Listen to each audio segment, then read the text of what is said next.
you know the most terrifying entity inside Playtime Co. isn't Huggy Wuggy, isn't Mommy Longlegs, and not even CatNap? It's something far worse.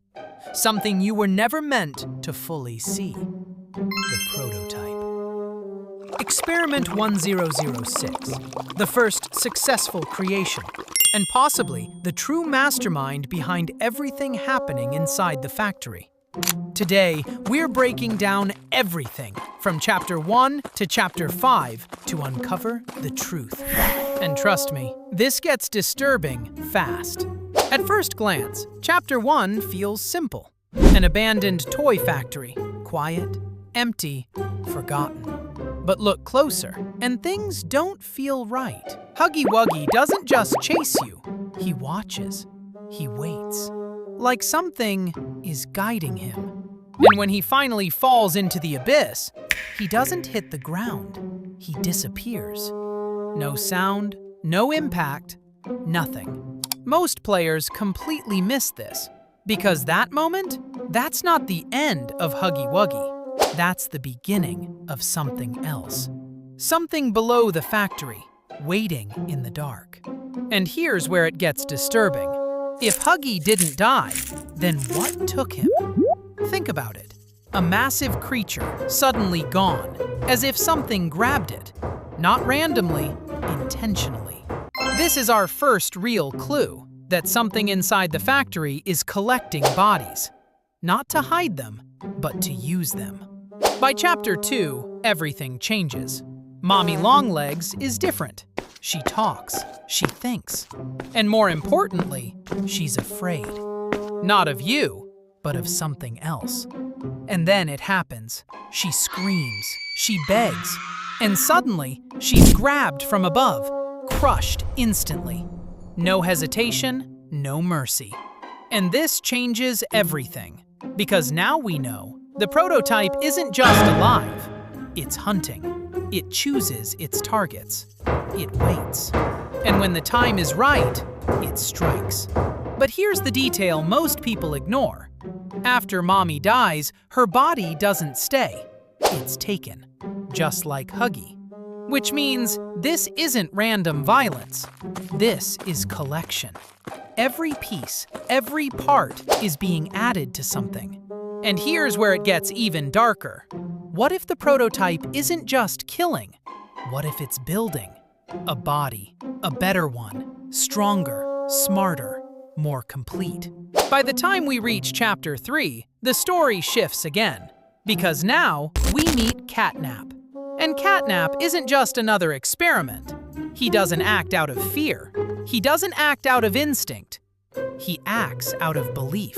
He worships the prototype, calls it a god. Let that sink in. A creature inside the factory sees the prototype as something divine. Most players completely miss this, because this changes the entire story. And here's where it gets disturbing. If one experiment worships the prototype, how many others do too? And what does that mean for you? Because now, the prototype isn't just a monster, it's something more. Something that can influence others, control them, maybe even communicate. Think about everything you've experienced so far. The chases, the puzzles, the encounters. What if none of it was random? What if every step you took was planned?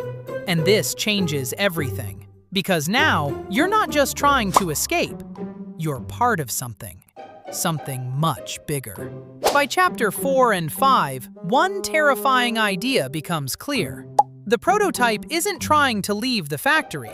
It's staying, for a reason. And here's where it gets disturbing. Every creature that disappears, every part that's taken, is being used for something. A final form, a perfect body, built from every experiment, every failure, every piece, combined into one unstoppable being. And the factory? It's not a prison, it's a workshop, a place where something is being created, slowly, patiently. But here's the part no one talks about. What if you were never meant to escape? Think about it. Every locked door opens. Every puzzle has a solution. Every path leads forward. That's not survival. That's design. And this changes everything, because it means the prototype isn't chasing you. It's watching you, studying you, learning how you think, how you react, how you survive. And here's where it gets truly terrifying. What if you're not the player, but the final test? Every move you make, every decision is data, feeding something, teaching something. And when it's done learning, when it's fully built, when it's finally complete, you won't be escaping the factory, you'll be part of it. So next time you play Poppy Playtime, remember this. You were never alone. You were never in control. And whatever is waiting in the shadows has been watching you the entire time. If you made it this far, you already know this story is far from over. So like the video, subscribe, and watch until the end of the next one, because the next chapter might finally reveal the prototype's true form. And trust me, you won't believe what happens next.